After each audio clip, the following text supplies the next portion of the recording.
Hello বন্ধুরা, কি অবস্থা সবার? কেমন আছেন সবাই? আশা করি সকলে ভালো আছেন। আল্লাহর রহমতে আমি অনেক ভালো আছি। সো আজকে আপনাদের জন্য নিয়ে আসলাম যুক্তিবিদ্যা একাদশ শ্রেণীর ১৪ নং প্রশ্নে ১ নং অধ্যায়ের ১৪ নং প্রশ্নের উত্তর। তো এইখানে আমরা ১৪ নং প্রশ্নের উদ্দীপকটা পড়ি আগে। কফিলউদ্দিন গ্রামের একজন মুদি দোকানদার। তিনি একটি হত্যা মামলায় সাক্ষ্য দেওয়ার জন্য জেলা জজ আদালতের কাঠগড়ায় দাঁড়ালেন। জজ সাহেব ঘটনা সম্পর্কে জানতে চাইলেন। কফিলউদ্দিন যেভাবে ঘটনা দেখছেন সেভাবে বললেন, আসামির হাতে একটি চাকু ও পিস্তল দেখছিলাম। তিনি সাক্ষ্যে এই কথা উল্লেখ করেন। এতে জজ সাহেব প্রকৃত ঘটনা বুঝতে পারেন এবং আসামিকে শাস্তি প্রদান করেন। এটা হচ্ছে আমাদের উদ্দীপক। তো আমরা এখন ক নং প্রশ্নে যাব। ক নং প্রশ্নের উত্তর ক নং প্রশ্নটি হচ্ছে বর্ণনা কি? এটা একটা সংক্ষিপ্ত প্রশ্ন এবং এইটার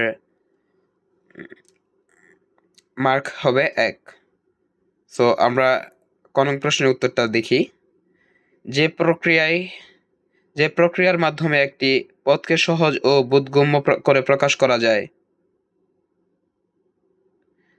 যে প্রক্রিয়ার মাধ্যমে একটি পদকে সহজ ও বোধগম্য করে প্রকাশ করা হয় তাই হচ্ছে বর্ণনা।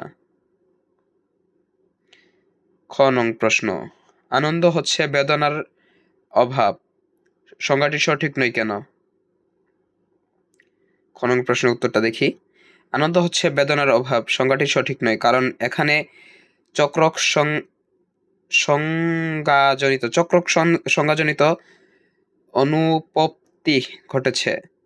যৌক্তিক সংজ্ঞার চতুর্থ নিয়ম হচ্ছে,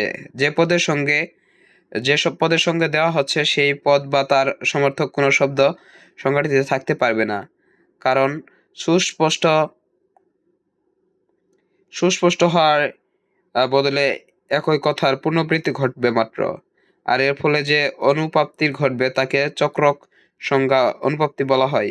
যেমন আনন্দ হচ্ছে বেদনার অভাব, এখানে আনন্দের সংজ্ঞা দিতে গিয়ে বেদনার অভাব পদটি ব্যবহার করা হয়েছে, কিন্তু বেদনার অভাব ও আনন্দ দুটি সমর্থক শব্দ।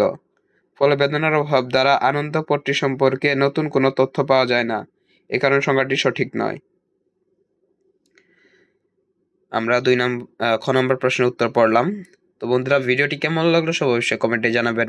আর আমাদের ভিডিও যদি ভালো লেগে থাকে তাহলে অবশ্যই চ্যানেলটিকে সাবস্ক্রাইব করে দিবেন।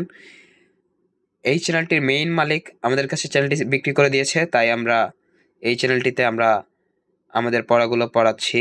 তো যাদের ভালো লাগবে সবাই অবশ্যই চ্যানেলটিকে সাবস্ক্রাইব করে দিবেন। আর ভিডিওটি কেমন লাগলো সবাই অবশ্যই কমেন্টে জানাবেন।